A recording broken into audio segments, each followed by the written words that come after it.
All right, guys, so today we're going to spend some time. I'm going to show you how to do the activity that you're supposed to be doing today.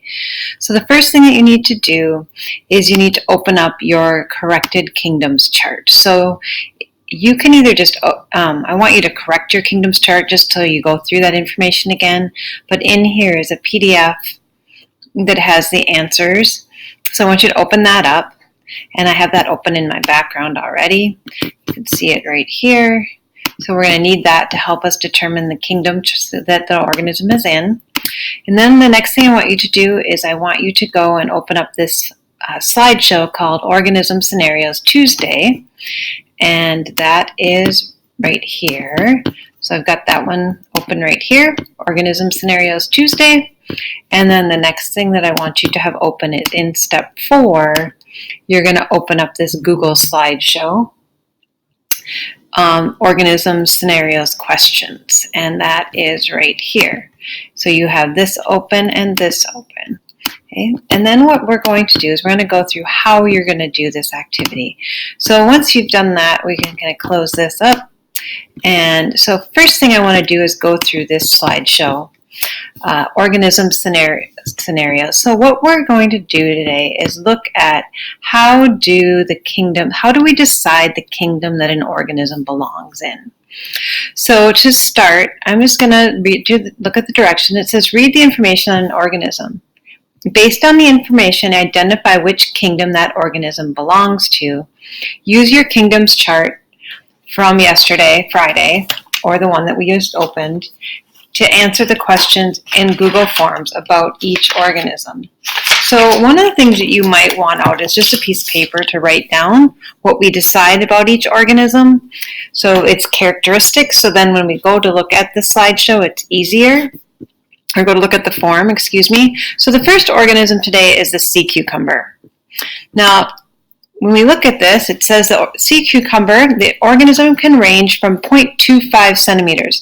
So 0.25 centimeters, or 2.5 centimeters, excuse me, is about an inch. That's about how wide it is. 1.8 meters long is taller than me. So it's like 1.8, so 2 meters would be 6 feet about. So it's about, that's big. So what do you think that tells us about the number of cells it has? Do you think that if it is 6 feet tall or can be, that it can be made of one cell? Or does it need to have multiple cells? Could you have one cell that's 6 feet tall? Probably not. So, and if it's something that's multicellular, all multicellular organisms are eukaryotes, which means that their cells contain a nucleus. So we have figured out, so on my piece of paper that I have, I wrote organism number 1, and I'm writing that it is a eukaryote, and that it is multicellular. Because then I can answer that question later more easily.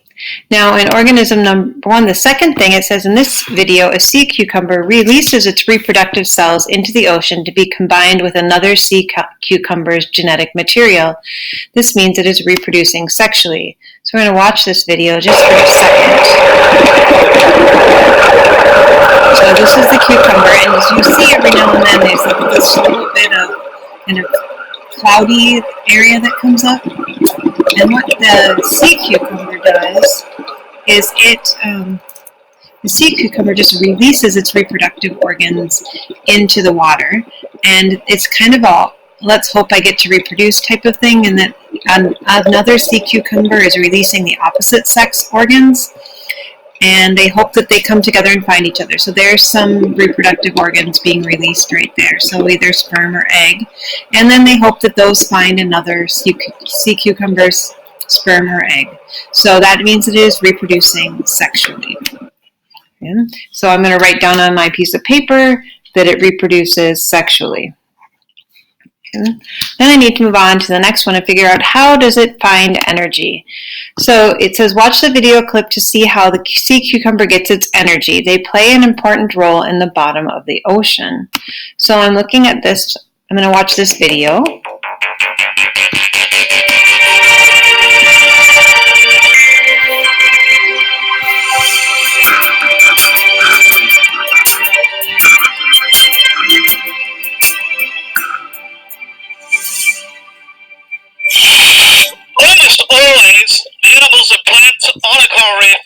have particular ecological roles.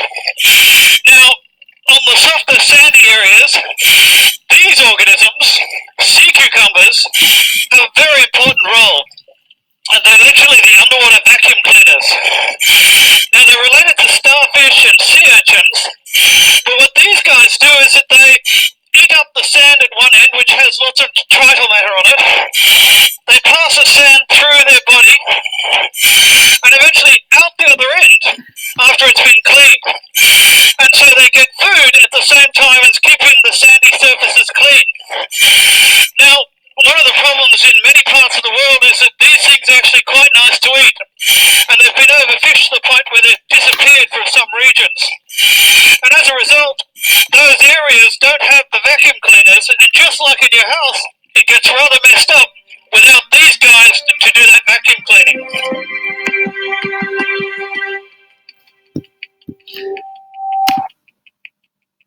So we can see there that the organisms are eating off the seafloor. So they're getting nutrients from eating from the seafloor.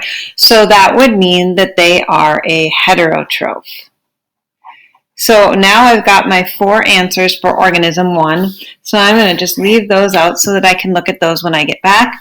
The other thing you can do is if you don't want to write them down, you can leave your slideshow open and go back and forth.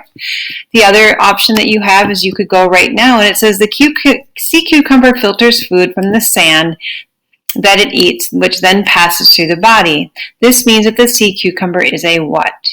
So you would answer this question. Does that mean if it eats something, is it an autotroph, a heterotroph, or a goofball? I didn't like that third choice. Okay.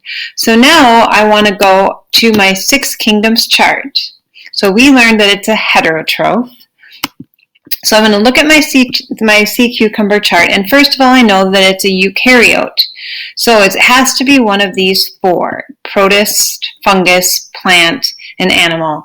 And I usually like to start there just because it quickly eliminates some. Because if it was a prokaryote, I'd eliminate 4 of them right away. But since it's a eukaryote, I eliminate archaea and bacteria right away. Now the next feature I want to look for is is it unicellular or multicellular? And this one is multicellular. So I can still keep all of these. Okay, because we don't know if it's multicellular except for yeast, or if it's multicellular only, or if it's both multicellular and unicellular. So next I want to look at it if it's a heterotroph, and it is a heterotroph. So it's a eukaryote that's a heterotroph that's multicellular, and it didn't say anything about absorbing. So it's right here. It says multicellular, eukaryotic, and heterotroph. And then it says that it reproduces sexually. So if I have the 2 that I have left are protists and animals. So if I look at this, I think that it most likely, because it's multicellular, eukaryote, heterotroph, and reproduces mostly sexually. And in that one, it said it was related to starfish, and I have starfish as an organism here. I think that's a great answer, so I can say for this first one that it's an animal from the animal kingdom. So in part 2 here, I would go in and select animal. Then we're going to go back here, and I'm going to change on my paper. Oh, and I missed one. So now we were talking, this one is to look at your kingdom chart and think which organism is it in. So I'm going to put in now, I'm going to write down on my paper organism 2. Okay, so in organism number 2, it's called chicken of the woods. Interesting. So here we go, the chicken of the woods. The chicken of the woods typically are found on trees and can grow over 1/2 meter in size. What do you think that tells us about the number of cells it has? So if it can be 1/2 meter in size, that's about 1.5 feet. I don't think we have any cells that are 1.5 feet long. So again, it has to be multicellular. And if it's multicellular, then it has to be a eukaryote. So I'm writing both of those things down on my paper here. So we know that it has many cells, and they have nuclei in those cells, so we know that it is a eukaryote and it's multicellular. The second thing here is that it says chicken of the woods reproduces using spores that allow them to reproduce asexually. So it reproduces asexually, so I'm writing that down on my paper because I want to keep track of that, because it'll be easier to do my kingdoms chart if I've written these things down as I go. And then the third one, it says the chicken of the woods cannot make its own food. It absorbs nutrients from the organism that it is growing on to get energy. So if it has to get energy from something else, then it's a heterotroph, because it's getting its energy from another source and it's absorbing its nutrients. So that's important, remember, because that tells the difference between two different kingdoms. One, that they're both heterotrophs, but one absorbs and one eats. Okay, then it says, let's see, is that it? Did I get all the information that I need? I did. So now I'm going to try to think, looking at my kingdoms chart, what kingdom do I think this is in? So I'm going to pull up my kingdoms chart. And again, I always like to start with eukaryote. So again, that means I can pick from protist, fungus, plant, and animal. And it says that it's multicellular. And this one is multicellular except for yeast. This one's multicellular. This one's multicellular. Okay, so I still can kind of count on all of these. Then it says it reproduces asexually. So this one says both, and this one says mostly asexually. These are both sexually. So the only ones that are left now are protists and fungus. And then here it says that the heterotroph by absorbing nutrients. Oh, wait, I wrote down that word, absorbs. So my next one, this kingdom, is fungus. So I'm going to go here, and it says organism 2, chicken of the woods is over 1/2 meter long. What does this mean? It means that it is made of many cells, so I would put that one because we talked about that. And then it says here, chicken of the woods will be placed in which kingdom? Okay, so we agreed that it was a fungus kingdom, but what were our reasons? It's a fungus kingdom because it's an autotroph? Nope, it wasn't an autotroph. I have written on my paper here that it's a heterotroph that absorbs. So it says the fungus kingdom because it is a heterotroph by absorption, eukaryote and multicellular. Those are all true. It's not part of the plant kingdom and it's not part of the animal kingdom. I know it's fungus because I went through the chart, so I'm going to pick fungus. Okay. All right, now we're going to go on to organism 3. Organism 3 is lactobacillus. Look at those. I wonder if those are microscopic. I bet it'll tell us. Okay, so it says many yogurts advertise they contain living organisms inside of the yogurt. Lactobacillus lives in the yogurt. Amazing. Active yogurt cultures. You've read that on the side of your yogurt container, I'm sure.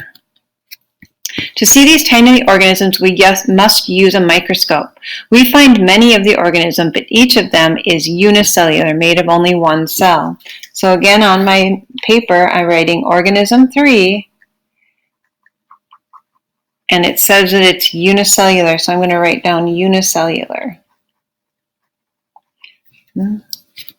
That's interesting. So each one of these rods must be one of them. Each one of those rod-looking things must be one.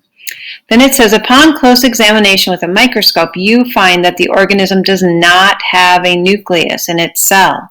So it is a prokaryote. So I'm writing down prokaryote because I like to keep track of those things. And now I need to know how it reproduces and how it gets its energy. So it says this organism reproduces asexually by simply dividing in half when it gets big enough. So I'm going to see right there, I can see that that one is dividing in half, and it says that it reproduces asexually. So I'm writing that down. All right, and then my next clue, it says lactobacillus can't make its own food. It gets its energy by chemically breaks down food in your intestines and consumes it. This process is actually helpful to your body. So in my gut here, in my small intestine, these bacteria are living and breaking down my food and using it for nutrients, which would make them a heterotroph. Because they're using the nutrients from another organism, they're eating it, and they're getting it that way. Okay, so now it asks me, look at my kingdoms chart and think, what kingdom does this organism belong in? So like I said before, we're going to go to our chart here, and my 6 kingdoms. So again, if I start with eukaryote and prokaryote, on this one right away I can eliminate one of them. Okay, I can go down to only 2 choices because I know this is a prokaryote, so there's only 2 choices. So I know that it's unicellular, it's mostly heterotroph, so it told me that it was heterotroph, reproduces asexually. So this one, and when we get down to between these two, we really have to look for this statement right here, that they are found in extreme environments. And my description didn't say anything about it being found in an extreme environment. So I'm going to go back to my form, and I'm going to decide which kingdom I think it belongs in. So you're going to decide, I think we pick bacteria here, and you guys have to decide what you think. Okay. All right, the last one. I'm going to ask you to try to do this one by yourself. So if you would stop the video and just try to figure this one out on your own. So writing down on your paper, organism number 4, and try to come up with the characteristics. And then when you're done doing it on your own, come back and watch the video so that you can see how it goes. And this is the one I'm not going to give you the answer to. I'll walk through it and give you the choices, but this is the only one that I haven't given you the answer, so you'll have to fill that in on the form to get the credit. So the next one is called the amoeba. So I'm assuming you're going to stop the video now and come back.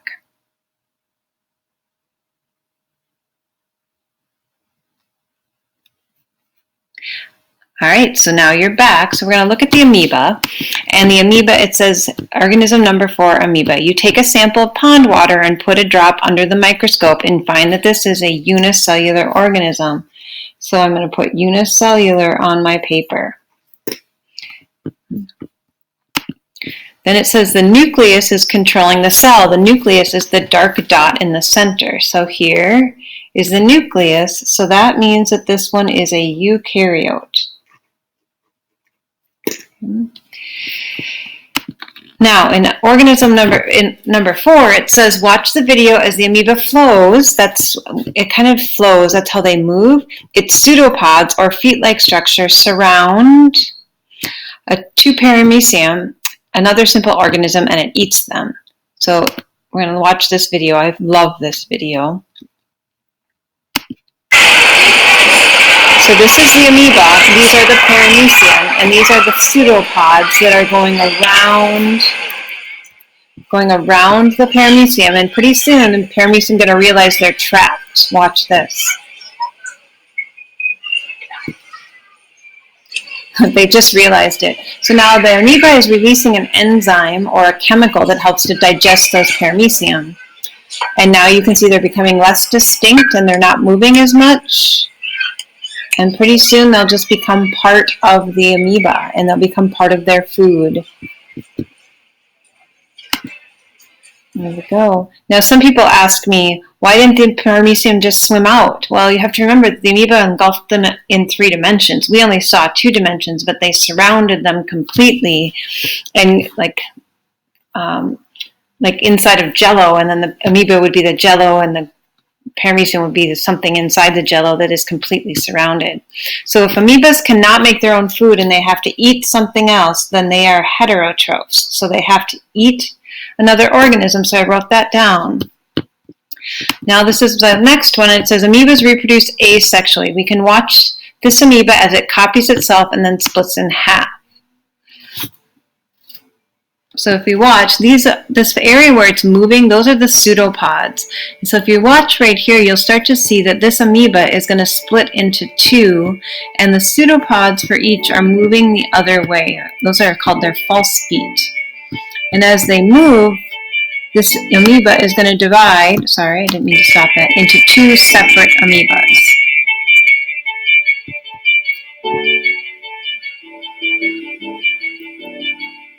They're kind of pretty.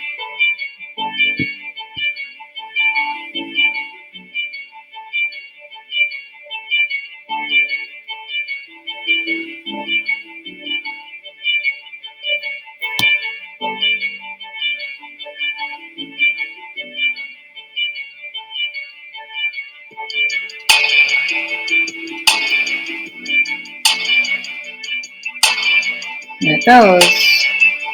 So now that one amoeba has become, or almost become, two separate organisms.